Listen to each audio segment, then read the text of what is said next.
Okay, GFX, like a boss. This works perfectly. Been field testing it all day. I have the strap actually latched onto the GFX side saddle like I used to do back in the days of photography school, using a bottom anchor point on the corner and the top point. It's actually more comfortable to actually carry the camera this way as opposed to dual straps, since it's a big heavy strap. But here you can actually see the same thing on my XT2, which I've been using now for well over a year. My little invention. All I had to do was use some 1-inch webbing and use a soldering gun to burn a hole in the webbing. And this cannot slip through. These buckles can't slip through the actual slots that I actually burned into the webbing. These are just the cut pieces, the pigtails of a camera strap. Obviously, I got this one for free, so I cut the pigtails off this Sony camera strap. And I just used metal buckles I have from an old Nikon camera strap instead of plastic, so they won't break, especially on this large camera. And this, folks, is completely comfortable. Like a boss. So I have conquered the beast. I've been trying to think of a way to make a really simple hand strap that anybody else could make, and this works just as well as on my XT2. I don't actually have to grip the camera, which actually gives you a steadier hold at the slower shutter speeds. See, I don't have to grip the camera with so much pressure points.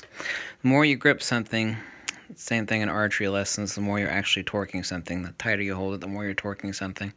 So slower shutter speeds, if you have a fewer contact points, you can actually get a much more steady shot. But it's also much more comfortable. Works perfectly. Works perfectly. I can remove the camera strap. This actually just dangles out of the way. It doesn't hang in the way at all. Just release this Velcro strap to sling it around my shoulders. But this is it. It doesn't bite at all. Here you can actually see. Yeah, these are old nickel-plated Nikon brass buckles. This part is glued down, but even if it wasn't glued, that doesn't keep it from slipping out. What keeps it from slipping out is the metal buckles obviously can't pass through the burned hole. I'll zoom in here. You can see the burned hole in the nylon. I use a soldering gun to burn that. So this is how you make it. And here you can see it's actually twisted like this, but it doesn't actually bite my hand at all. It's as comfortable as my XT2 strap. So, like a boss, first person in the world to make a awesome hand strap for the GFX. Because if I can't buy it, I damn well will build it myself. Like a boss. There we go. I hope you like this video. You can build one of these yourself. Like I said, you just cut the pigtails off of any old stinking camera strap. Preferably a crummy camera strap like this. Sony! This is a 1-inch webbing. You burn a hole in it.